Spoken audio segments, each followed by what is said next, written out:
Alors, bonjour à tous, je vous présente aujourd'hui Samira Sophie. Merci Samira d'avoir accepté l'invitation. Je sais que tu partages beaucoup de vidéos sur YouTube. C'est comme ça que je t'ai rencontrée et j'avais envie qu'on parle aujourd'hui justement de tout ce qui a pu se passer pour toi au niveau de l'éveil. Déjà, qu'est-ce que c'est pour toi que l'éveil? Parce que je sais que c'est des mots qui ne décrivent pas forcément bien tout ce qui est, tout le cela en fait.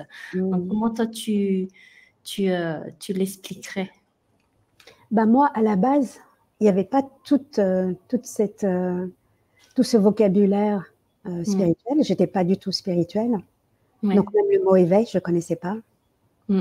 Je ne savais pas qu'il fallait s'éveiller.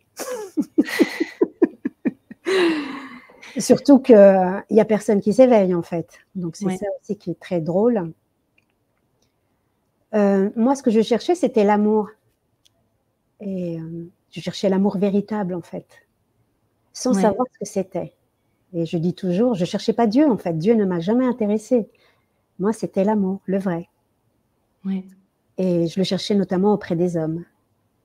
C'est comme s'il y a eu, la conscience a fait un casting. Je me suis fait mon propre casting. Donc, non, pas toi, non, pas toi. Non, pas toi. Et pourtant, tout cela, tous les prétendants étaient charmants. Oui. Ils étaient plus que convenables. Ils étaient plus que satisfaisants réellement. D'ailleurs, autour de moi, mes amis ne comprenaient pas. Ils me disaient, tu es très exigeant, tu cherches l'extraordinaire. Et oui, c'était ça ce que je voulais en fait. Et en fait, au bout d'un moment, il y a eu la fin de la quête. Ça s'est stoppé. Je savais, j'ai compris qu'à un moment donné, c'était fini. Je ne trouverai jamais l'amour. Ouais. Donc, j'étais vraiment dans un vrai désespoir. Hein. Je me sentais très misérable, je me sentais minable, c'était foutu, c'était foutu. Et puis là, il y a un ami qui s'est présenté à moi, comme quoi la conscience est très, très intelligente. Ce que nous sommes est très intelligent. En fait, ce que nous sommes, il nous connaît par cœur. Donc, il sait exactement ce qu'il nous faut, en fait, pour nous foutre une claque, pour nous réveiller à nous-mêmes. Vraiment, c'est ça qui est beau, si on fait suffisamment confiance à cette sincérité qui est en nous. En tout cas, ici, c'était sincère. L'amour véritable, je le cherchais avec une grande ferveur, sans savoir ce que c'était, cet amour véritable. Les gens me posaient la question, je ne pouvais pas répondre. Mais tout ce que je savais, c'est qu'à chaque fois que je rencontrais quelqu'un ou une situation donnée, je savais que ça ne sentait pas bon. C'était pas ça, c'était faux. Ouais. Que l'autre était faux, j'étais fausse, en fait. Il y avait un truc faux, mais sans jugement. C'était une vérité, voilà. Donc, en ce sens-là, il y avait une sincérité dans ma quête. Alors que je voyais autour de moi tout le monde se mettre en couple. Et quelque part, je me disais, je ne pourrais pas, moi, faire ça. Parce que je sentais aussi le faux autour de moi. Mais voilà, je ne disais rien non plus aux autres. Donc, moi, j'étais vraiment dans cette quête jusqu'à ce que, voilà, le désespoir arrive. C'est-à-dire, je ne trouverai jamais l'amour auprès d'un homme. C'est foutu, c'est fini, plié. J'ai pleuré. J'étais vraiment pas bien. Et puis là, cet ami s'est pointé en disant, moi, c'est un conte de fées, mon truc. Il s'est pointé, moi, je veux bien. Donc cet ami, je le connais par cœur. Je sais qu'il connaît rien à l'amour. Donc on était deux face à face. Toi, tu connais rien à l'amour et tu sais que moi, je connais rien à l'amour. Et puis celui-là, voilà qui me fait une déclaration d'amour. Mais une véritable, c'est-à-dire que ça reconnaît que c'est une véritable déclaration d'amour. C'est-à-dire qu'à ce moment-là, j'ai vraiment compris que toutes les déclarations d'amour que j'ai entendues, qui pouvaient être belles par ailleurs, autour de moi ou dans les films, ou bref, même les plus belles soient-elles, elles étaient fausses, parce qu'elles venaient en fait de l'ego. Alors que celle-ci, c'était l'amour qui se déclarait à moi. D'un seul coup, ça fait paf, une explosion en moi. Je découvre que je suis l'amour, c'est moi l'amour. Oh, j'ai eu les larmes qui sont montées sans rien comprendre, en fait, à ce qui m'arrivait. C'était pas un homme qui parlait à une femme, en fait. C'était l'amour. J'étais l'amour. Et là, immédiatement, l'amour, c'était de la lumière aussi. J'ai vu que c'était de la lumière et ça a mis en lumière mon intériorité. Moi, j'étais psychologue à la base. Donc, j'étais censée comprendre des choses. Mais en fait, là, pour la première fois, je découvre qu'il y a un mental, qu'il y a des pensées et j'ai vu une armée de pensées et cette armée était dirigée par un dictateur, donc c'était une pensée supérieure qui s'appelait moi. Et ce moi dirigeait toutes les pensées. Et il me disait par exemple, ne pleure pas. Mais c'était terrible parce que je me disais, mais c'est fou parce que j'ai envie de pleurer et puis il y a une rétention, quoi. Et en fait, mon cheminement a commencé là. Je peux dire que ça a été un peu le démarrage, quoi. Mais c'est beau parce que je cherche l'amour. En fait, ce que tu cherches, tu l'es. Je veux dire, c'était un constat immédiat, c'était une vérité immédiate. Il n'y a pas d'erreur, en fait. C'est pas un truc que je fabule. Puis après, ça a été un cheminement. J'ai eu plusieurs expériences directes de qui je suis. Comme je faisais des rêves lucides la nuit, une nuit, la conscience m'a dit, et si tu regardais ce qui se passe dans la nuit dans ton rêve? Et je me suis dit, ah ben oui, je me suis jamais posé la question. Parce qu'il y a une voix qui a commencé à me parler. Mais on peut dire que c'est la voix du soi, en fait, qui me parlait. Parce que je la reconnaissais. Mais en même temps, c'était pas le moi. Ça n'avait rien à voir avec moi. D'ailleurs, elle me disait, tu vois, Samira, elle n'aurait jamais fait ça, par exemple. Parler à un clochard, faire ci, faire ça. Et je disais, ah oui, non, Samira, elle n'aurait jamais fait ça. Parce qu'à partir du moment où j'ai découvert que j'étais l'amour, il y a eu tout un cheminement, en fait, qui m'a amené, en fait, à découvrir le je ne sais pas. Et il s'est trouvé que j'étais dans un endroit, en plus, un peu un site religieux, tu vois. Je ne suis pas du tout religieuse. Et d'un seul coup, j'ai crié à la vie, en fait. C'était mon cœur qui criait. Parce que quand l'amour m'a montré en lumière tout le carnage qui était à l'intérieur de moi, cela devait être vu, en fait, et comme si ça devait me quitter, sortir de moi, en fait. Et c'est sorti de moi par une colère. Après, j'ai compris plus ou moins que c'était la nuit noire de l'âme, parce qu'il y a eu plein de croyances, de très fortes croyances qui sont tombées, mais comme ça, c'était incroyable. Je m'énervais, j'étais en colère, j'étais triste, et en même temps, tout tombait. Oui. Comme une purge, oui. C'est ça. Et je me laissais faire, je ne pouvais pas faire autrement que me laisser faire, en fait. À ce moment-là, en fait, quand l'amour a pris la main, je me disais, ah, Samira, d'habitude, ce qu'elle aurait fait, quand elle n'est pas bien, elle va rejoindre des amis, elle va appeler sa sœur pour s'épancher, elle va peut-être voir même une autre psy, ou elle va picoler, ou elle va manger, ou elle va faire la fête. Et là, c'était niette. Oh, et j'ai dit, waouh, aucune compensation. Et j'ai vu toutes les compensations que Samira pouvait faire pour ne pas être touchée par ce qui la traverse. Et pour la première fois, je me laissais traverser partout, en fait. J'étais traversée partout et je me disais, waouh, mais qu'est-ce qui se passe? Je vais mourir. Tu sais, il y avait un truc comme ça, je suis en train de mourir, en fait. Et quand je suis arrivée, voilà, devant ce site religieux, Notre-Dame de la Garde, à Marseille, parce que je voulais fuir, je voulais aller à la mer. En fait, Samira, elle avait un petit plan, le plan personnel. Sauf que derrière, il y a le plan divin. Ça, je l'ai vraiment vu après. Parce que Samira, elle voulait voir la mer pour se vider la tête, pour oublier ce qu'il y avait dans la tête, tu vois, pour rester juste avec l'amour. Mais non, en fait, le divin, il a un autre plan. Et ce plan-là, c'était me faire marcher. Et je me souviens, je devais monter une pente comme ça. Et j'étais en train de grommeler, de grogner. Mais quand je devais monter la pente, je ne pouvais plus grogner parce que ça demandait du souffle. Et c'était le souffle de l'esprit. Ça, je l'ai compris après. C'est trop beau.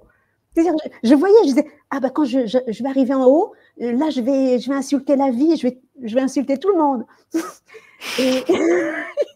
Et puis, tu sais, je grimpais, puis je vois après, il y a un escalier. Je dis, oh purée, il y a encore un escalier à grimper. Et je grimpais l'escalier et je me disais, quand je vais arriver là-haut, donc là, c'est là où il y a Notre-Dame de la Garde, mais je n'avais rien à cirer de Notre-Dame de la Garde. Moi, c'était arrivé là-haut pour vociférer, pour crier ma colère.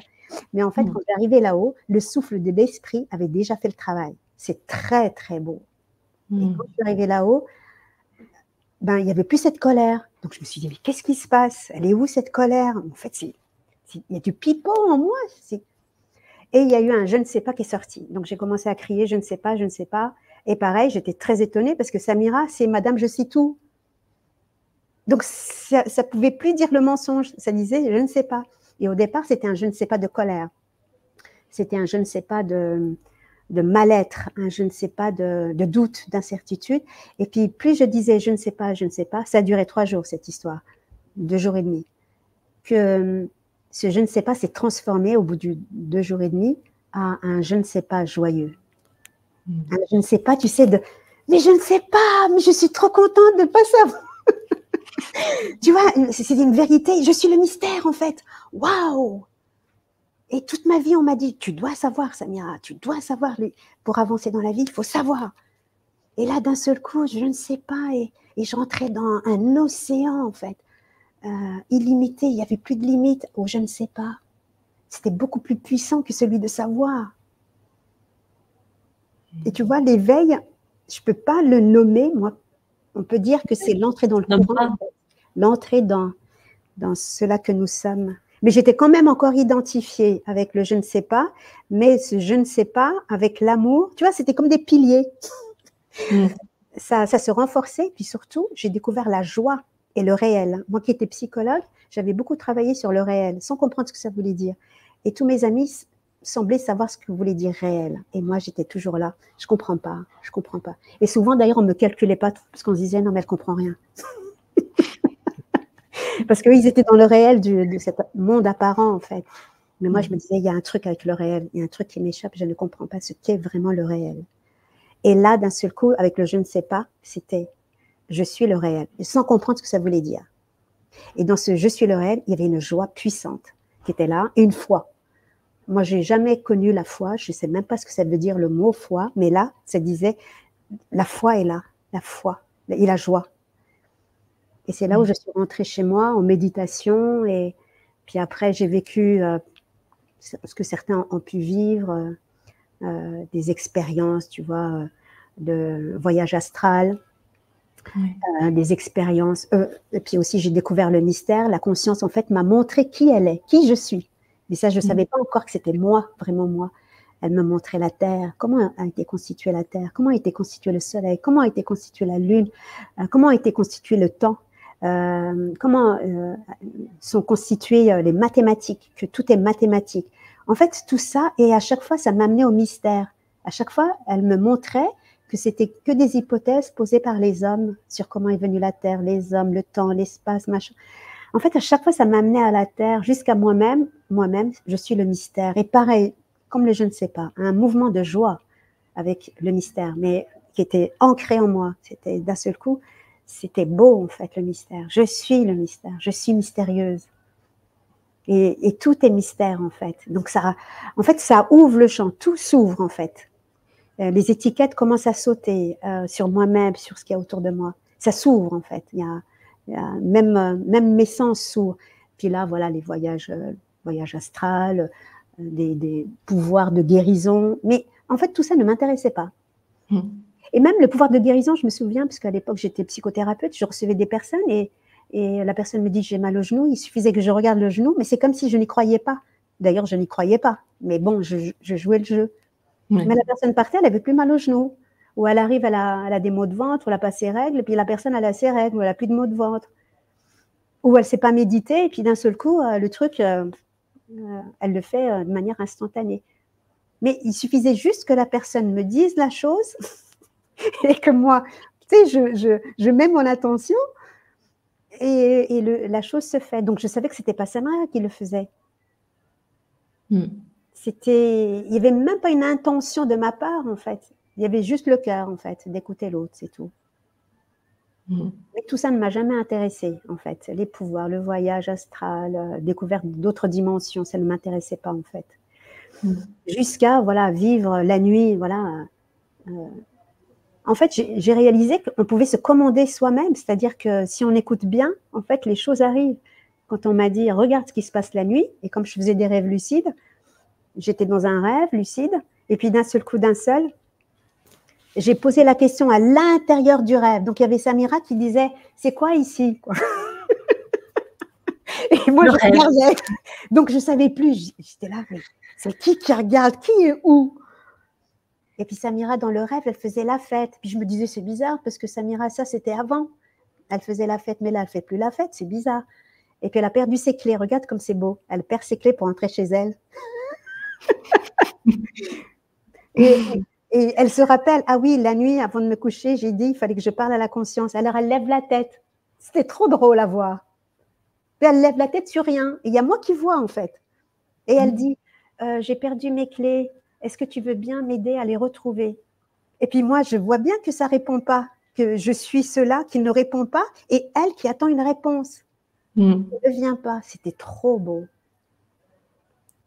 Donc après, le lendemain, j'ai pas eu le déclic tout de suite, mais il m'a fallu 3 jours de... Ça tournait, tu vois, qui était là? Parce que je voyais le rêve, mais qui je suis en tant que cela qui voit le rêve? Et qu'est-ce que c'est que ce rêve que j'étais, où j'étais Samira? Et puis après, il y a eu un déclic. Paf! Ah oui, purée, c'est ça ce que je suis. Oh, c'est énorme. Mais c'était encore trop lourd à accepter que tout ça était un rêve. C'était trop lourd. Mm. Et que j'étais Le rien. rêve dans le rêve, ouais. Ouais. Mais j'ai compris que immédiatement, en fait, c'est que ce que je suis ne dort pas. Mm. Et toujours là. Oui, Toujours là, c'est ça. éveillé, toujours. Éveillé, ouais. Et après, j'ai vécu plusieurs expériences directes, et puis des fortes expériences. Je suis le tout et tout est en moi. J'ai expérimenté l'univers, je suis l'univers, et même en étant l'univers. Et ce qui est beau, en fait, c'est que ces expériences-là, qui paraissent être des expériences, c'est-à-dire un début et une fin, ce qui est juste, hein, parce qu'après, je retombais sur mes pattes de l'identification avec tout ce que ça comporte de souffrance.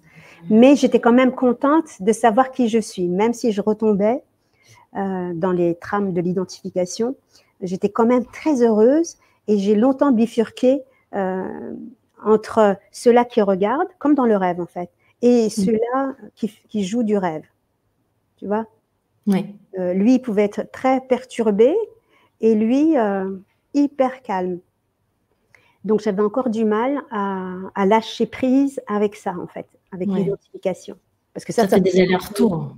Ouais, ça pouvait continuer encore à durer, mais j'étais quand même identifiée. J'avais encore du mal à accepter les choses telles qu'elles sont, etc. Donc, je suis restée un petit moment avec ça. Mais c'est vrai que d'avoir vécu ces expériences comme je suis l'univers, et même en voyant que je suis l'univers, en fait, je réalise que je suis avant l'univers, parce que je vois l'univers, j'ai vu les planètes, et je ne voyais même pas la Terre. C'est-à-dire que j'ai bien vu, en fait, Dieu s'en fiche complètement de moi et de tout le monde. C'est une idée. Personne n'existe, en fait, réellement. Il n'existe que pour nous-mêmes. Dieu ne sait pas que j'existe. Parce qu'il n'y a rien, en fait. Waouh! Mais bon, là, on est dans le macro, c'est-à-dire le plan beaucoup plus grand, plus élargi. Et en voyant que je suis toutes les planètes, l'univers, les galaxies, je suis au centre, en fait, de l'univers, et que, comme je le vois, c'est encore un objet, l'univers. Donc, ce que je suis est avant, je suis l'univers. Ça, c'était impressionnant, parce que c'est une compréhension immédiate et beaucoup de compassion en même temps pour la petite Samira, et puis tous les êtres, en fait, qui vivent cette identification, cette douleur, en fait, de se croire être quelqu'un qui vit un voyage sur Terre, etc. Donc, il m'a fallu plusieurs expériences directes, puis il y en a eu d'autres encore, jusqu'à ce que... C'est comme si le moi, il s'effaçait, il s'effaçait, il s'effaçait. En fait, je le voyais comme un fantôme, en fait, jusqu'à ce qu'il disparaisse. Pour devenir rien. Ouais, et surtout aussi à me faire vivre le non-attachement. Mais moi, je l'ai vécu dans la matière. Et comme j'arrivais pas à me détacher, en fait, je créais des situations. Moi, je les générais, en fait, plutôt que les subir, pour que les choses me quittent. Que ça se quitte, en fait, tout simplement. Même si tout ça reste un pur mystère, parce qu'il n'y a personne qui fait quoi que ce soit. L'attachement n'a jamais existé. C'était juste un jeu de l'esprit. Comme le pouvoir de décision, la croyance que je crois faire les choses. Mais en fait, tout ça est très beau, en fait, en soi. C'est tragique, mais c'est très, très beau. Ah oui, c'est la conscience qui se révèle à elle-même. La personnalité ne peut pas révéler la conscience. Et souvent, on croit que c'est cette personnalité qui va pouvoir voir cela, en fait. Mais ça, c'est encore une croyance qui s'effondre au bout d'un moment. Mais il faut qu'elle aille jusqu'au bout, cette croyance, en fait, que le moi, le mental, sur lequel on s'est reposé, sur lequel tout a été bâti, qu'à un moment donné, en fait, on arrête de croire en la certitude de nos pensées, de comprendre qu'est-ce que c'est qu'une pensée. comment tout ça est advenu pour que, en fait, ça se fasse avec le moins de violence possible. Parce que c'est vrai que quand on fait du forcing, c'est toujours le mental, le pauvre qui essaie. Mais lui, il n'a que des moyens limités qu'il connaît, en fait. Comment aller dans l'inconnu? Il n'y a que l'inconnu pour l'inconnu, en fait. Ouais. Un inconnu qui se connaît en plus. Ah, c'est ça. Et c'est surtout que quand ça se révèle, c'est tout partout. Donc, c'est pas, il n'y a même pas de compréhension mentale au final. C'est ça, c'est beaucoup plus simple. Mm. Mais c'est parce que c'est trop simple. En fait, c'est parce qu'on s'est rempli. Nous sommes la simplicité même. Mais comme je te disais auparavant, les enfants, en fait, ils apprennent le temps, ils apprennent l'espace, ils apprennent les règles du monde. Mm. Et comment ils les apprennent? Par l'outil de la pensée et de la parole. Mais avant la parole, c'est la pensée. Et un enfant, il est d'abord dans l'image avant la pensée. C'est pour ça d'ailleurs les petits, ils regardent les livres d'images. Ils peuvent parler, mais c'est plutôt un truc d'imitation, un automatisme. Mais le mot n'est pas encore lié à une pensée. Donc, ils utilisent les images et après, on va leur faire travailler l'image et la pensée dans la tête. Et on va même leur dire, mets ça dans ta tête. On leur dit, ouvre ta tête, mets l'image, mets le mot et même la sensation. Et c'est beau en même temps. Enfin, moi, je le vois avec les petits de 5 ans. C'est très, très beau. Le verbe rôder, ils ne comprennent pas ce que ça veut dire rôder. Qu'est-ce que c'est que rôder? Village. Ils ne comprennent pas ce que c'est un village. Donc, ils doivent inventer, tu vois, inventer une image, un mot. Donc, c'est beau. En fait, réellement, la création, elle est puissante dans tous les sens du terme. Moi, sur le chemin, par exemple, le mental, je l'ai beaucoup un peu cassé, comme beaucoup, parce qu'on se dit, il faut le faire taire, le faire taire. Mais en réalité, la pensée, pas la pensée automatique, évidemment, cette pensée-là automatique qui nous fait travailler en pilote automatique, elle est triste, en fait, elle est terne. Mais en réalité, la pensée, c'est un outil fabuleux. Parce que c'est lui qui nous permet de parler. Mais oui, c'est l'outil. Imaginer aussi. De créer. Et de créer.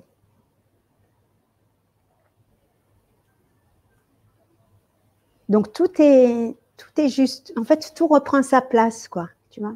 Mais on va dire qu'on a affaire après à des pensées supérieures. Oui. Et le créateur, c'est cela qui est avant la pensée.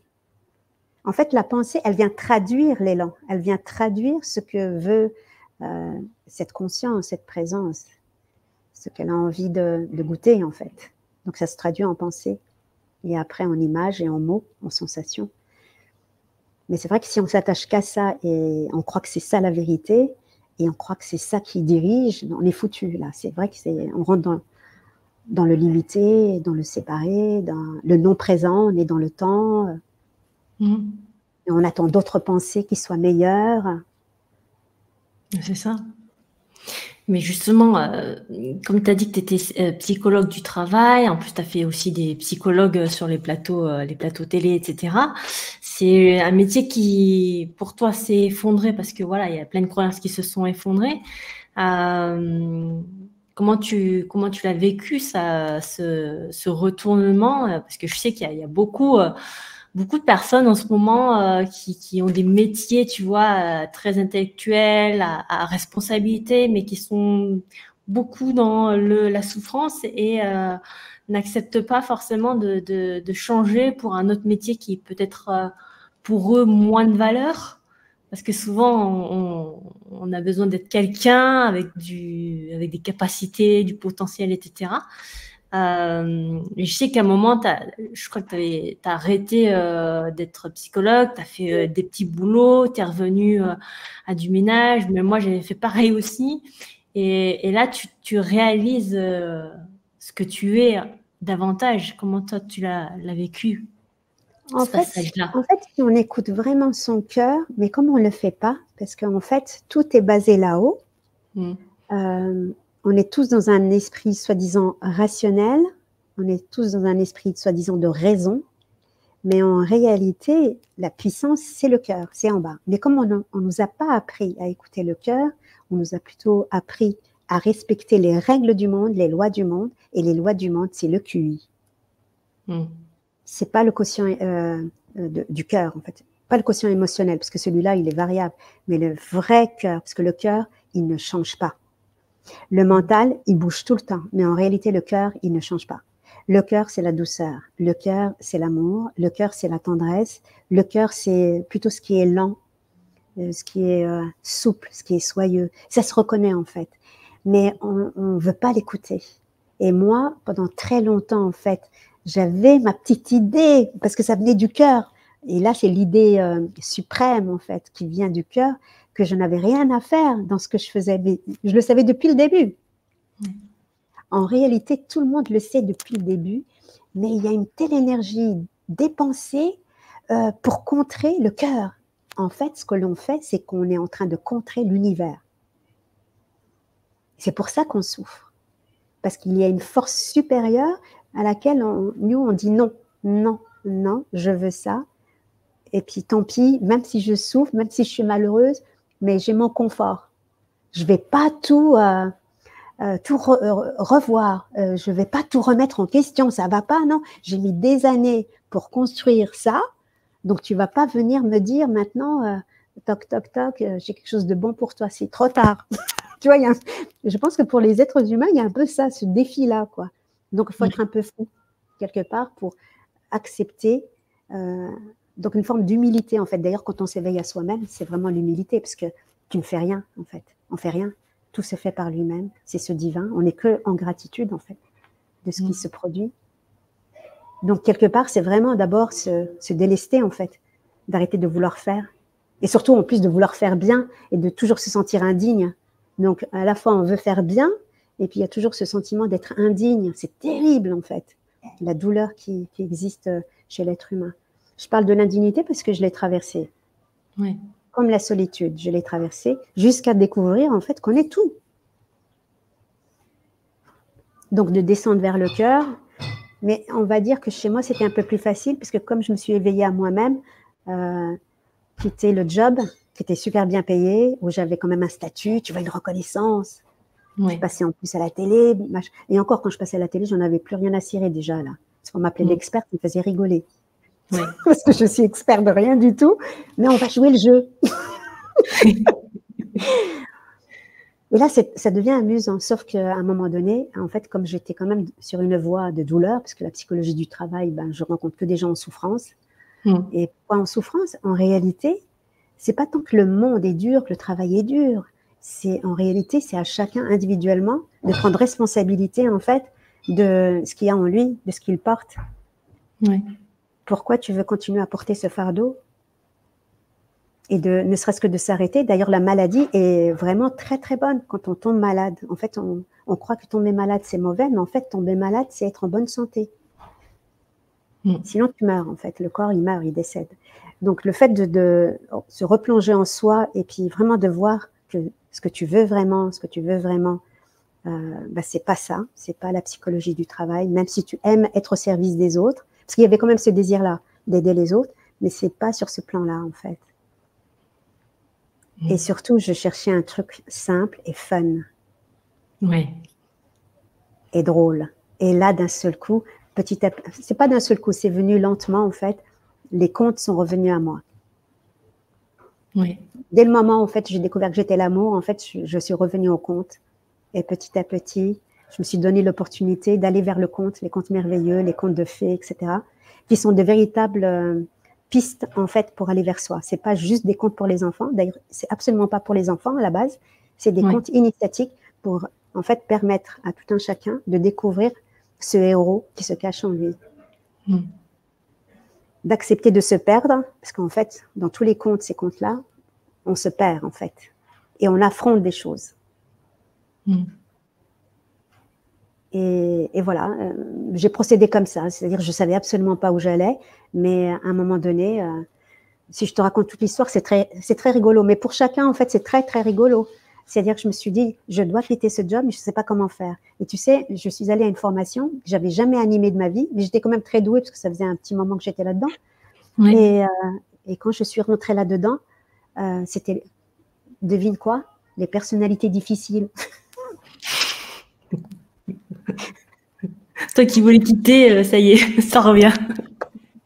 C'est très, très beau. Donc, je suis arrivée, j'étais quand même parée, je n'étais pas douée pour cette formation, mais j'étais quand même plutôt douée dans on va dire, dans le domaine. Et quand je suis arrivée, il y a une personne qui n'a pas arrêté de me casser durant tout le stage. Elle s'appelait Ludivine. Donc, en fait, j'ai vu comme vraiment le signe divin qui était là. Et donc, je l'ai accepté. Et puis, dans ma tête, en fait, ça me faisait pas mal parce que je savais que, ça y est, là, pour le coup, ça me disait, arrête, ça suffit. Et à partir de ce jour-là, j'ai arrêté. Et je savais absolument pas. D'habitude, en fait, en général, on attend de savoir où on doit rebondir. Oui, bah là, c'est souvent le je ne sais pas, hein, souvent. Et le truc, et c'est ça qui demande du courage, parce qu'en fait, la majorité du temps, on ne sait pas, en fait. Pour savoir le cran de partir sans savoir où tu vas. Et là, tu rentres vraiment dans la dynamique de l'être, en fait. C'est comme un apprentissage, en fait, de rouler en roue libre, hein, en fait. Mais réellement, c'est-à-dire dans le monde de la matière. Moi, c'est comme ça que je l'ai vécu. Dans le monde de la matière, j'étais en train de le vivre, en fait. De rouler, en fait, en roue libre, et tout en lâchant de plus en plus pour que vraiment ça se dépose, tu vois. Ouais, tout ça, enfin, s'abandonner, quoi. C'est ça, c'est ça. Et quelle joie, quelle joie. Et après, le ménage est arrivé comme ça, mais comme une fleur. Tu sais, comme les petits, quand ils ont 5 ans, ils adorent balayer, par exemple. Ils adorent nettoyer. C'était exactement cette joie-là. Bah, pareil. Que du bonheur. Alors, mes amis, je l'ai très peu dit aux gens autour de moi parce qu'ils ne comprenaient pas, en fait. Oui. Ils ne comprenaient rien. C'était trop déstabilisant. Donc, je gardais tout, en fait. Je vivais ce que j'avais à vivre. Jusqu'à ce que le conte prenne de plus en plus de place et les enfants prennent de plus en plus de place et l'écriture aussi prenne de plus en plus de place. En fait, les choses viennent petit à petit et me sont annoncées, j'imagine toi aussi, avant, en fait, quelque part. Tu vois ? C'est ça. Je sais ce qui va advenir. Je ne sais pas comment. Je ne sais même pas si c'est OK ou pas OK. C'est là. Et tout est fluide après. Et c'est fluide. Tout se met en place, mais d'une fluidité que tu n'aurais jamais pensé. Et c'est vrai que plus vraiment il y a cette direction de l'amour, c'est-à-dire tu t'ancres dans le cœur et le cœur, enfin moi, c'est ça ce que j'ai vu quand le moi s'est effacé. C'est comme si le cœur, c'était une coupe. Et d'ailleurs, on me l'a montré à un moment donné, en fait, quand j'ai découvert que j'étais vraiment toute chose. J'étais devant un paysage, mais je le vivais de manière organique. Ouais. Et j'ai cru que j'allais m'écrouler par terre. Parce que je me disais, c'est trop. Et j'ai bien compris que là, cette dimension-là, j'étais pas encore... D'ailleurs, je pense qu'on n'y est jamais vraiment, parce que l'infini, on ne peut pas le toucher. Et la parole qui m'est venue, ou l'image, c'était la coupe, que la coupe doit s'élargir, tu vois, la coupe d'amour, en fait, pour accueillir le tout, réellement, organiquement, en fait. Ça, j'ai trouvé ça très, très beau, et en même temps, ça m'a permis de voir, ben oui, tu vois, c'est progressif, c'est pas un truc, tac, d'un seul coup, tu deviens un saint. Non, ouais, ça se fait progressivement. Ouais, et que le cœur, il s'ouvre à sa mesure, pour rentrer dans cet amour inconditionnel, en fait. Même si ce que nous sommes, c'est l'amour inconditionnel, mais après, au niveau de l'incarnation humaine, c'est vraiment de l'être. Et ça, c'est encore un défi, en fait. Comme lorsque, par exemple, j'ai accompagné des personnes, quand j'étais psychothérapeute, après Psycho du Travail, je suis devenue psychothérapeute, j'ai accompagné des personnes qui avaient vécu des abus. Parce que moi-même, j'avais vécu un abus quand j'étais enfant. Mais ça, c'est remonté parce qu'il y a eu l'éveil. Ouais. Sinon, avant, c'était réprimé. Ouais. C'était des émotions refoulées. Tu vois, il y avait trop de choses que j'avais... Et quand c'est sorti, waouh! Oh là là! Et là, c'est pareil, il faut accepter ça parce que ça fait ça. Hein. Enfin, moi, il n'y avait plus d'éveil ni rien du tout. Hein. On me disait, non, mais ce n'est pas toi, rappelle-toi. Mais j'en avais rien à cirer quand on me disait ça. J'étais surtout ballottée par tout ce qui sortait de moi. Je me disais, mais je ne savais même pas que je n'aimais pas les hommes, je ne savais même pas que je n'aimais pas la féminité. Tu vois, il y avait des vérités tu vois, je me mentais à moi-même, il y avait plein de trucs, des mensonges. Et donc ça, voilà, ça se déploie, en fait, ça se libère. En fait, on libère l'espace pour revenir à Dieu, quoi. Et ça, c'est très beau, ce chemin-là d'incarnation de l'humain. C'est ce que je disais, on n'est pas vraiment humain tant que le divin en entier, organiquement, n'est pas là, quoi. Et c'est pas quelque chose qui se cherche vraiment, en fait. C'est quand tu le réalises, tu réalises que ça a toujours été là, tout le temps, partout, et que la recherche, tu peux rechercher, mais au final, c'est la dernière croyance, je pense, qui a abandonné, en fait, parce que c'est comme si tu recherchais ça, par exemple,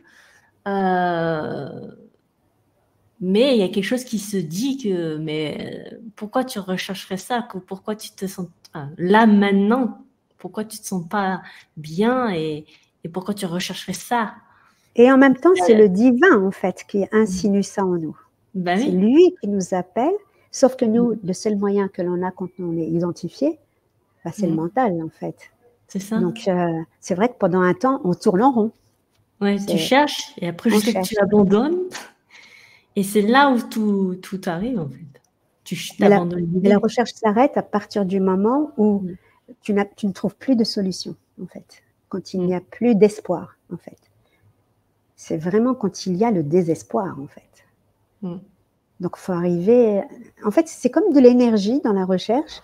Et tant qu'il y a de l'énergie, on a beau dire à la personne arrête de chercher, c'est à elle, en fait, de se saisir de ça et de lâcher, en fait, ça, même s'il reste encore de l'énergie à chercher. Mais tant qu'il y a de l'énergie que la personne veut encore continuer, bon ben...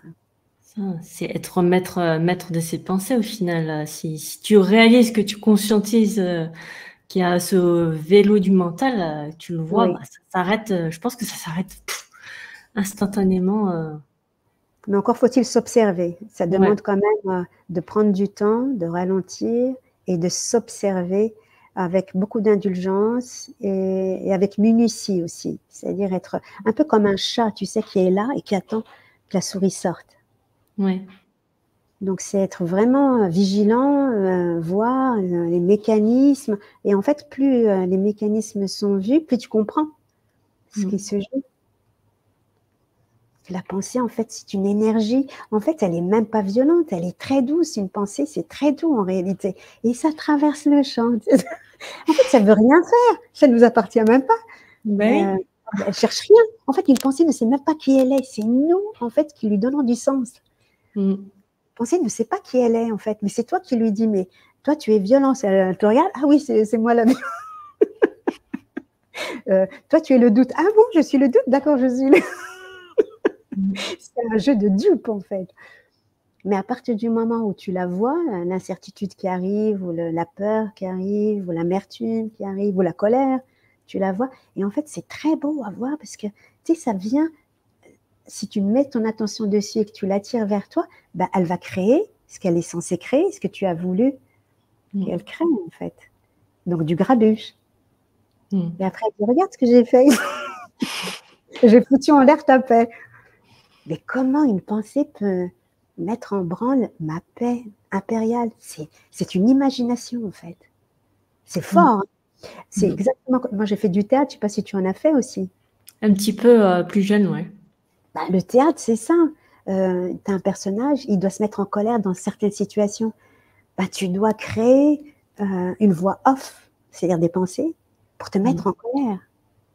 Et en général, c'est le souffle. Il y a un souffle qui... Tu vois, la colère est très particulière. La peur, c'est un autre souffle. L'amertume, c'est un autre souffle. En fait, c'est la respiration et la voix off. Qu'est-ce que tu te dis? Et après, les autres, ils te disent « Oh, bravo, tu as très bien joué la colère. On y a cru. » Mais en fait, l'être humain, il est sans arrêt comme un acteur.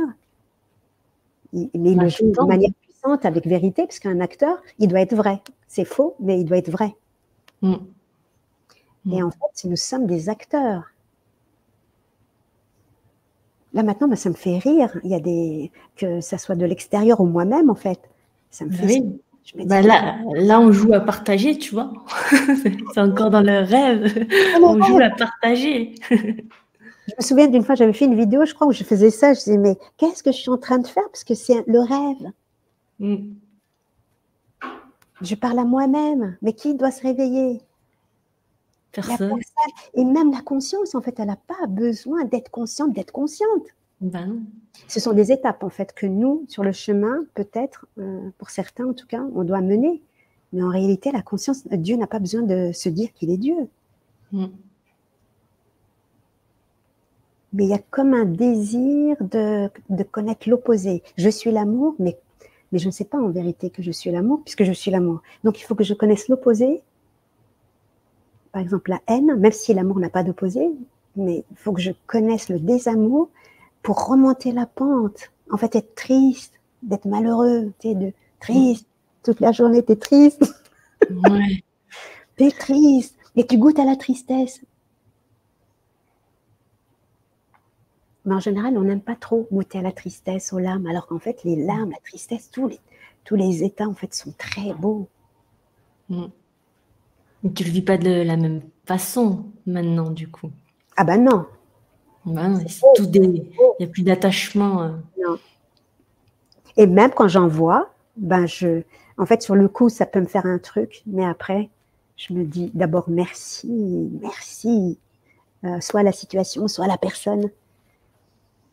Et de voir que ce sont toujours des messagers, en fait, pour m'indiquer, tiens, il y a encore quelque chose là, à l'intérieur.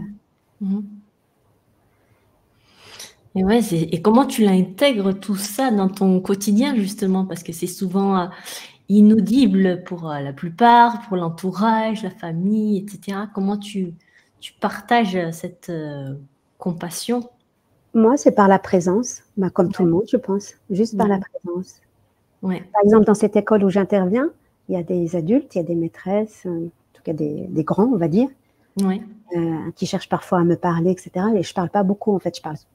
On va dire que je parle beaucoup plus aux enfants. Et avec les enfants, je ris surtout, je m'amuse. Mais avec les adultes, en fait, d'abord, je les écoute. Ils vont parler de ce qui ne va pas, souvent. Tu vois, ah, c'est l'hiver, c'est triste, et tu vois. Puis moi, je vais leur montrer, comme par hasard, c'est pas prévu, mais j'ai pris des photos juste avant de venir, tu vois, du ciel. Puis je montre à la personne, regarde, j'ai pris des photos ce matin. Puis alors la personne, elle est un peu déconfite, tu vois, par rapport à ce qu'elle vient de dire. Elle me dit, oui, c'est vrai, dans un sens, c'est beau. Ou alors, je ne vais pas beaucoup parler. La personne voudrait que je rebondisse sur ce qu'elle vient de dire, tu vois. Par exemple, elle est en train d'avoir des colères ou des réticences sur quelque chose. Et puis moi, je vais répondre par le silence, par exemple. Donc, parfois, c'est un peu gênant. Je sens que pour l'autre, c'est gênant. Et je me surprends moi-même à ne pas parler. Parce que je ne sais pas quoi dire. Tout se passe dans le silence, en fait. Même là, maintenant, c'est surtout, même entre les mots, ça diffuse. On pourrait ne pas parler, ça serait la même chose. Mais ce qui se passe avec le silence, c'est soit tu le connais, donc ça peut vraiment résonner avec toi, mais si tu ne connais pas la saveur du silence, là, ça peut être délicat, ça peut être très dérangeant, en fait. Et en même temps, ça peut être provocateur. C'est-à-dire, même si tu ne le connais pas, ça peut provoquer quelque chose en l'autre. Donc, c'est plutôt par la présence. Avec les enfants, je leur dis, surtout, rappelle-toi plus tard, quand tu seras grand, que l'amour, c'est plus important. Alors, ils me regardent, puis ils me disent, d'accord, je te promets, Samira, quand je serai grand. Parce que je sais que, voilà, peut-être que ça va se diluer, et puis après, on va être dans des attachements, on va être dans les lois du monde, la compétition, la jalousie, tu vois. Et en même temps, ce sont des expériences. Jusqu'à l'adolescence, où souvent, tu as la crise identitaire, la perte de sens. D'ailleurs, qu'est-ce que tu dirais s'il y a les ados qui te regardent, là, qui sont dans cette perte de sens? Mais qu'est-ce que je fous là? D'abord, c'est les écouter totalement. Être d'accord avec eux. que si cette perte de sang, c'est très douloureux en eux, c'est d'être d'accord avec eux et de dire oui, c'est douloureux. Oui, ça fait peur même. Et de se laisser traverser par ce qui est là, en fait. De donner une chance à ce qui est là, même si le monde dit le contraire, qu'il faudrait se sauver de là, se sortir de là. De donner une chance à ce qui est là et de s'observer là-dedans, en fait, dans le fait de ne rien pouvoir maîtriser, de ne rien pouvoir cataloguer, de ne pouvoir rien étiqueter réellement, que tout ce qui a été appris, bah, tu as le droit de le rejeter, en tout cas de le remettre en question. En fait, c'est de prendre confiance en soi. Et je pense, oui, de l'écoute, en fait. L'écoute, c'est de l'amour. Ah oui. Écouter, c'est vraiment de l'amour. Écouter et regarder. Regarder l'autre. Sans faire ça, sans faire, voilà, ou de faire, ah, c'est vraiment écouter. Vraiment écouter, oui.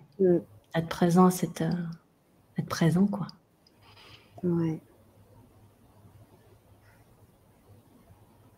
Et par cette présence, que l'autre se sente d'abord accueilli, parce que très souvent, ils ne se sentent pas accueillis, en fait, dans ce qui les perturbe. C'est tout de suite la crise identitaire, mais en réalité, c'est une bonne crise, en fait. Il y a comme un désir de la conscience de se retourner, là, en réalité. Ouais. De dire, ok, c'est très joli, tous les mots, tous les concepts, mais n'y a-t-il pas autre chose, en fait? Parce que là, on voudrait donner du sens avec les concepts, ok, ça c'est les lois du monde, d'accord. Mais est-ce qu'il n'y a pas autre chose?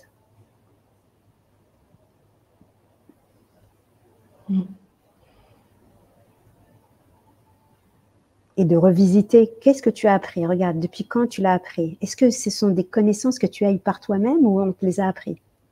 Oui. Donc on réalise, en fait, il y a plein de choses. Ce n'est pas une expérience directe, je l'ai appris. Qu'est-ce qui est de l'ordre de l'expérience directe? Tu vois, même le fait, par exemple, de dire je suis un homme ou je suis une femme, je ne parle pas du genre, hein, parce qu'il y en a qui vont dire je suis ni un homme ni une femme. Mais en fait, moi réellement, je ne sais jamais que je suis une femme. C'est quand je suis nue que je me regarde, ou quand je vois ma main, ou quand je suis en train de me maquiller, ah oui, je suis une femme. Oui, quand tu retournes la vision, tu fermes les yeux, et oui, tu vois pas. Et tu ressens pas ça. Mais oui, et même ceux qui, voilà, qui me disent, je ne sais pas de quel genre je suis, mais regarde, est-ce que si tu n'utilises pas le mental, comment tu vas? Comme ceux qui perdent le sens. C'est si tu enlèves les pensées, comment tu vas?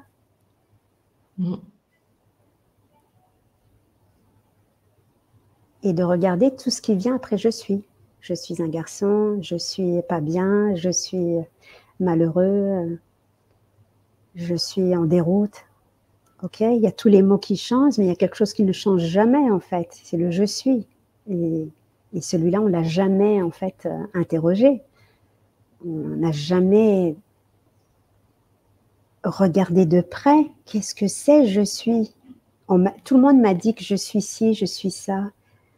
J'ai tel défaut, j'ai telle qualité, j'ai telle apparence, mais moi-même, c'est quoi mon expérience directe du je suis? Qu'est-ce que c'est? Ah, c'est une existence. Oui, mais est-ce que c'est une existence voilà, étiquetée ou alors c'est une présence qui est là de toute éternité, qui n'a pas de contour.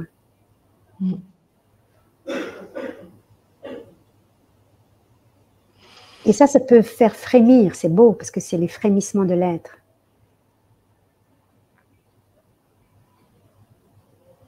Et s'il y a un peu de sentiment de peur, c'est très bon signe. Parce qu'il y a quelque chose qui bouge. En fait, la peur, c'est faire bouger les lignes, en fait, parce que comme la structure de la personnalité est construite sur un réseau neuronal, tout un système nerveux, et autres, il n'y a pas que le système nerveux, il y a plein de choses qui rentrent en ligne de compte. Et en fait, la peur vient du fait qu'on met en branle ce système. Donc c'est normal que la peur arrive parce que tout ça est mis en branle. Puisque c'est une fondation qui n'a pas de fondation, justement. C'est une fondation qui repose sur du sable. Donc, elle est très fragile, en fait. Et elle demande beaucoup d'efforts. En fait, ça demande énormément d'efforts d'être quelqu'un. Ça demande énormément d'énergie d'être quelqu'un. Alors que d'être, tout simplement, ça demande aucune énergie. C'est l'énergie. C'est la force vitale, en fait. Qui a conçu une fondation imaginaire, comme un petit enfant qui a inventé un ami imaginaire. Mais comme il y croit fort, et pourquoi il fait ça d'ailleurs? D'ailleurs, pourquoi on fait ça d'être quelqu'un et que l'autre soit un quelqu'un? C'est pour la relation. En fait, on veut jouer la dualité. Donc, la dualité a du sens dans la non-dualité.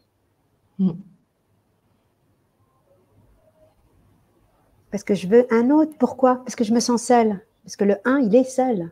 Pourquoi il a inventé une multitude? C'est bien pour jouer.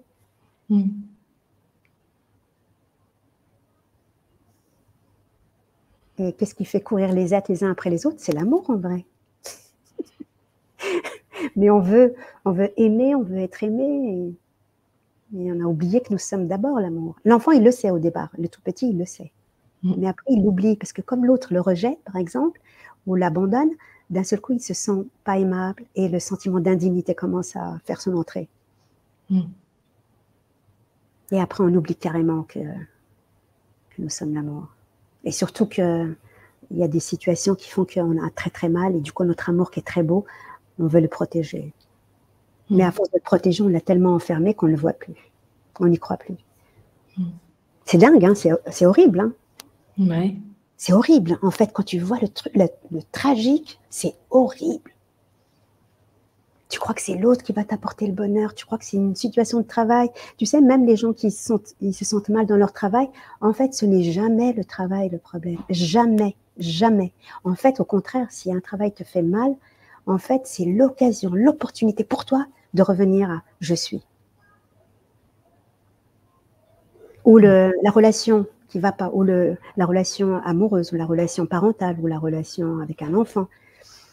C'est toujours une opportunité pour revenir à moi, à qui je suis. C'est parce que je découvre qui je suis qu'en fait, après, tu reviens vers le cœur et que les choses vont se réaligner ou pas. Si le travail ne te convient pas, ça va se réaligner de lui-même. C'est ça. La relation amoureuse aussi, ou pas. Enfin, mais en tout cas, déjà, tu es installé dans qui tu es. Donc, peu importe, à la limite, ce qui va se produire en avant-plan. Parce que ce n'est pas dans ton ressort, en fait. C'est les choses qui vont se passer ou pas. Parce qu'il ne se passe rien pour toi, en fait. On n'est même pas concerné. C'est ça qui est fou. On n'est même pas concerné, en réalité. Ça se fait. Quand j'étais enfant, moi, on me touchait, mais déjà, je savais qu'il n'y a personne qui me touche. Et ça me rendait folle. Je me disais, mais c'est pas possible. Même quand je me touche, en fait, je touche rien. Il n'y a rien. Il n'y a rien.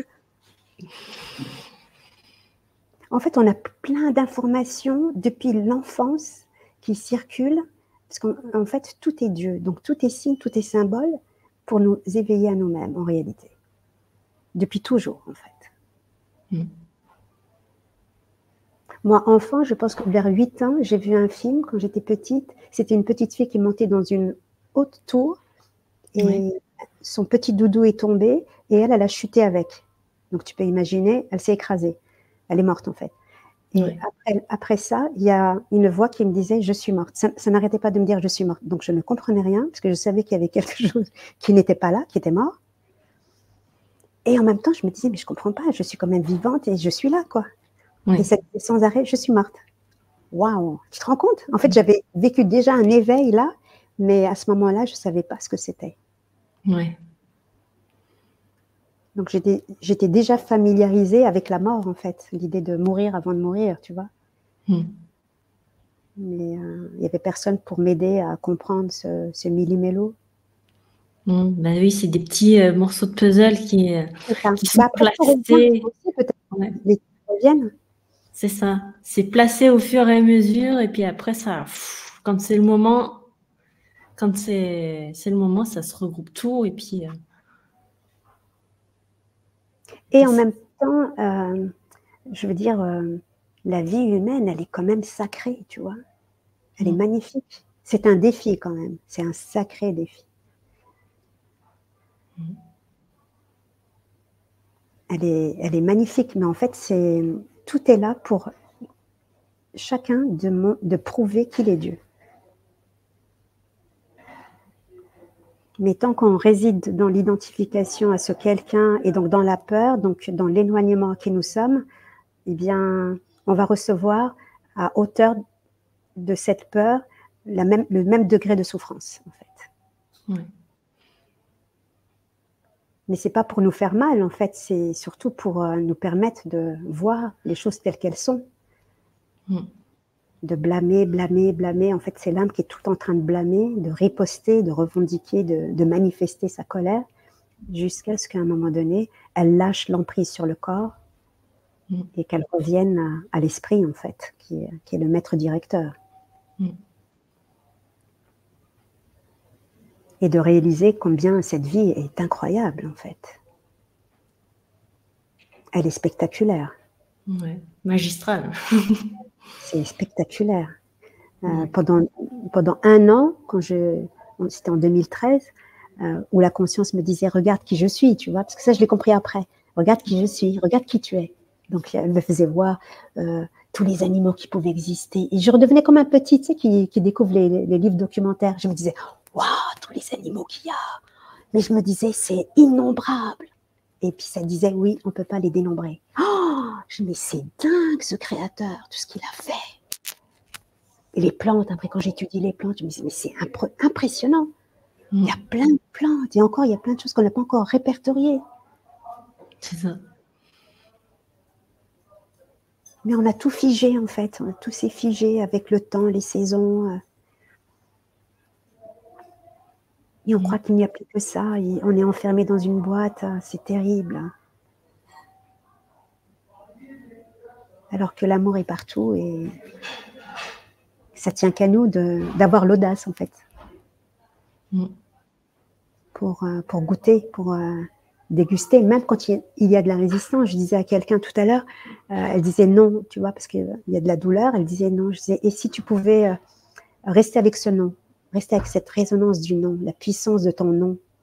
Ouais. Et regarde le jeu de mots aussi, le nom, notre nom.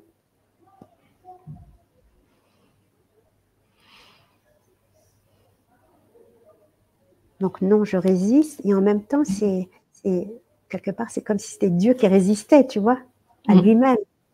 Mais est-ce que tu peux capituler? Capituler, en réalité, c'est juste comme un enfant qui fait « Ah, c'est bon ». Tu vois, il y a les bras qui tombent, quoi. Et c'est pas toi qui le décide, c'est vrai, en même temps. C'est pas nous qui décidons. On a beau parler, les choses se font, en fait.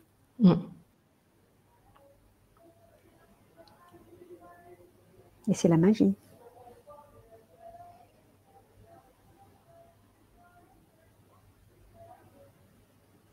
Et de se laisser émerveiller, en fait. Plus on laisse tomber, plus on se laisse être émerveillé par une pluie qui tombe ou la neige. Par la simplicité de la vie, tout simplement. Vivre.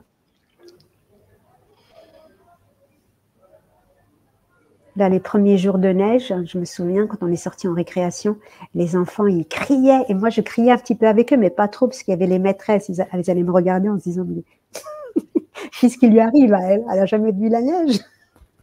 Mais en fait, pour moi, c'est neuf, quoi. Alors, ils mettaient leur lampe pour sentir la neige, mais moi, je faisais pareil. Oui. Parce que c'est magique de voir quelque chose qui tombe du ciel. Et pour ça, il faut laisser tomber la raison, parce que la raison, elle va dire « Oui, mais c'est des nuages, il fait froid, nanana, nanana. » Ça y est, on a tout expliqué, on a tout compris. C'est horrible. Et en même temps, c'est beau. La science, c'est beau, mais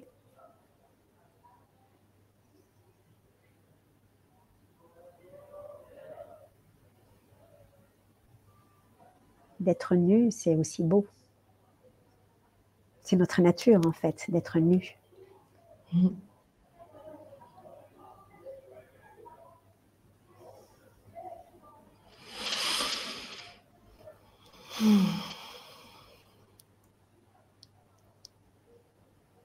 Toi, tu as un fils, donc tu le vois. Mais oui, mais oui. C'est l'instant, le présent en permanence. Dans cette authenticité-là. Mm. Il n'y a pas de filtre, il n'y a pas de... Et l'immédiateté, en fait. Ouais. On est dans l'immédiateté. Il n'y a que ça de vrai. Il n'y a que ça qui est réel. C'est l'immédiateté. Voilà. Et sitôt d'ailleurs on dit l'immédiateté, elle a déjà disparu, quoi, tu vois. C'est un éternel voilà, recommencement dans cela qui ne change pas. C'est incroyable. Mm. C'est incroyable. Mm. Et c'est beau parce qu'on peut se réinventer sans arrêt. C'est très très fort, c'est très beau. C'est ça. Ça se renouvelle sans cesse et tu peux créer ton personnage tout le temps, en fait. Oui, tu peux jouer vraiment. Tu peux vraiment commencer à jouer, quoi. Mm. À se poser dans différents travails, à voyager, à déménager. Je sais qu'on est toutes les deux un peu pareil. On a beaucoup bougé, puis beaucoup changé aussi. Parce que tu te poses finalement, t'es déjà posé là. Ouais, d'expérimenter, de changer tous les rapports en fait qu'on a avec les choses, même avec l'argent, de changer cette dynamique-là, c'est génial. Oh, de le vivre vraiment, quoi. Mm. Ou même de l'apparence, tu vois, externe qui pourrait être quelque chose de fort, violent, etc. Et en fait, ça l'est pas. Il y a toujours plein de saveurs différentes en fait, en même temps. C'est drôle. Ouais. Et qui ne durent pas en réalité, ça ne dure pas. Il n'y a rien qui dure. Donc là, on n'a pas à s'en faire. En fait, quand on s'en fait, c'est qu'on est fixé sur le mental et on anticipe, on prévoit. Et c'est ça qui fait mal, en fait. C'est le temps. C'est l'histoire du temps, en fait. Donc la pensée. Ouais.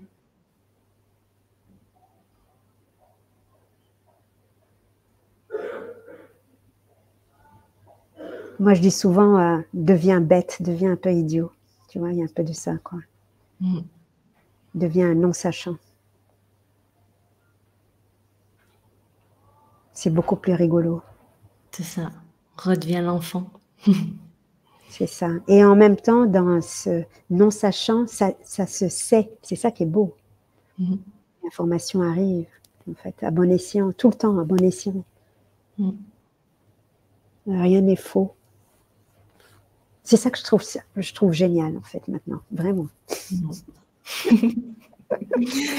Et de voir quelque chose qui arrive d'une certaine façon, tu vois, et en fait, il y a autre chose derrière. C'est incroyable. Ça me fait sourire. Bah, t'es en émerveillement, t'es en sourire constamment presque. Je sais pas si tu l'as vu, si tu as vu parfois des situations. Moi, par exemple, il y a plein de moments où je regarde autour de moi, je vois comme des petits objets, tu sais, comme les enfants quand ils jouent avec une maison, etc., un petit siège, un petit fauteuil, un petit vélo. En fait, moi, par moment, je vois tout comme des petits jouets, en fait. C'est des petits jouets. On joue. Oui. Quand je vois un chauffeur de bus, là, pour le coup, les chauffeurs de bus, pour moi, c'est comme des enfants. Les enfants, ils adorent les trains, les chauffeurs, les bus, les trains, les bateaux, les avions. Et en fait, quand je vois un chauffeur de bus, tu vois, si je pouvais redevenir psychologue du travail, en fait, ce serait plutôt les amener à ça. C'est-à-dire, tu vois, par exemple, les chauffeurs de bus, j'imagine qu'ils ont plein de revendications, que dans leur travail, il y a des difficultés, il y a des choses qui ne vont pas, tu vois, plein de souffrances, en fait. Mais si j'arrivais en leur disant, mais imagine, en fait, tu es un enfant et que tu as la chance de conduire un bus et qu'il y a des embouteillages et que tu es en retard, tu vois. Puis il y a des passagers qui vont monter qui sont très en colère. Oui. Mais toi, c'est pas de ta faute parce qu'il y a des travaux.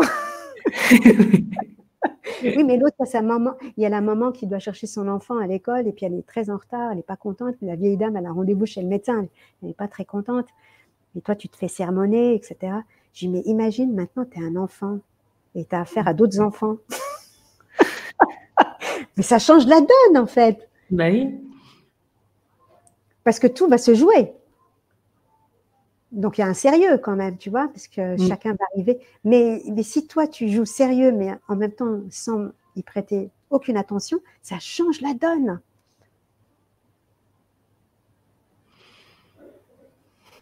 Ah, mais le train, j'ai raté mon train, je vais rater mon rendez-vous. Ok, et si tu voyais ça comme un jeu, quoi. Bah oui. Ok, tu as raté le rendez-vous et maintenant, ça va. C'est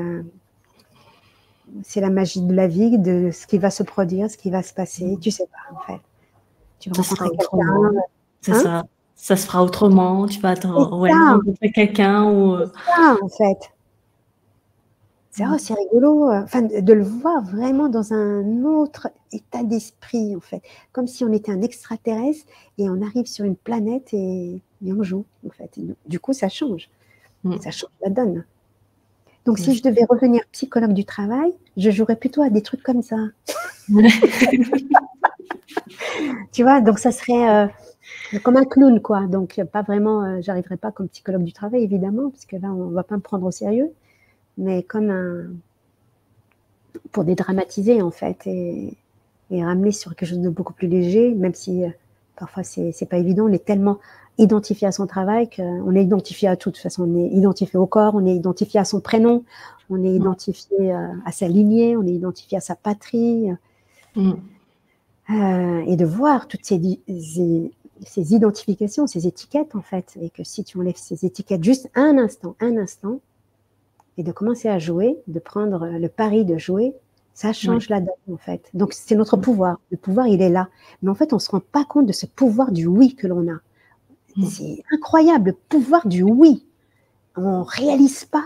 En fait, on a le pouvoir du non aussi. Parce que le oui permet le non. Mais en fait, quand on réalise le pouvoir de notre non, c'est drôle parce qu'à chaque fois que je dis non, je pense à N-O-M.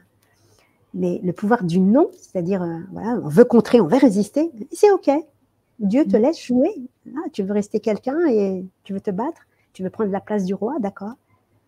Mais en fait, si à un moment donné, on commence à jouer avec le oui, et comment on commence à voir le pouvoir, au départ, on croit qu'on est faible. Tu vois, parce que j'ai dit oui à une situation d'injustice, d'abandon, je ne sais pas. Mais en réalité, si j'arrête de fonctionner comme avant, je retourne la situation, en fait, je vais commencer à voir, mais ce que je gagne, moi, c'est pas le fait que j'ai été soi-disant faible, parce que l'autre, il peut me voir comme faible, mais ce que je peux voir, c'est que je suis en train de gagner ma paix. Et ça, c'est inestimable. Et qu'en fait, elle est en mon pouvoir. Que si je vois passer une petite pensée, là, par exemple, de colère ou de peur, mais qui va venir foutre en l'air ma paix, mais je vais lui dire non, non. C'est pas possible. Ma paix est beaucoup plus puissante. Mais on ne réalise pas le pouvoir que l'on a. On a un pouvoir du oui, mais c'est impressionnant. Et on peut tout faire. Moi, je peux être femme de ménage, comme je l'ai fait. Je peux être conteuse. Je peux passer à la radio. Je peux... n'importe quoi. Parce que les portes s'ouvrent, en fait. Donc, c'est ça. Et puis, c'est pas toi. Ça se fait. Donc, c'est des bons. Ça se présente. Et du coup, il y a une confiance, en fait, tu vois, qui est puissante, en fait. Waouh. Mais c'est vrai, si je peux terminer avec ça, c'est le pouvoir du oui, tu es d'accord, hein? Ouais. Quand tu réalises le pouvoir du oui, même quand quelqu'un te fait mal ou quelque chose te fait mal, de dire oui, oh, waouh! La paix d'un seul coup, tu vois, il y a une possibilité de retournement là, mais...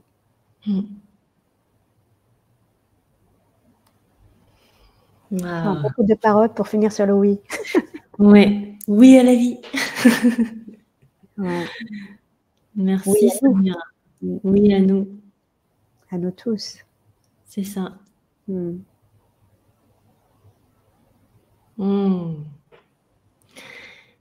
Mais écoutez, vous allez retrouver Samira sur sa chaîne YouTube, Samira Sophie Sour. Je mettrai tous les liens dans la barre de description et en commentaire de la vidéo YouTube.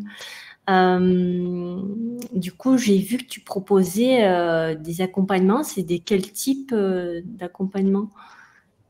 Est-ce Oh, que bah, tu en c'est fais simple, encore ou, c'est en one-to-one en fait.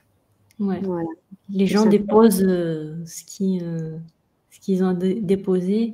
Ouais, je pars toujours de là où la personne se trouve en fait. D'accord. Ah, Alors c'est vrai que super. je vais toujours ramener vers, je fais pas du tout un travail, on va dire psychothérapeutique, Ouais. psychothérapie, ouais, je confonds même les mots. De psychothérapie en fait, c'est Ouais. vraiment retourner vers la présence, vers le soi Voilà. en fait, Vers le soin, ouais. et voir les mécanismes qui se jouent D'accord. contre nous, tout Super. simplement. Mm. Ben, merci Samira, c'était riche. Merci. Merci Merci. à toi, je t'embrasse bien fort. Merci à tout le monde. À très bientôt. Merci à tous, au revoir.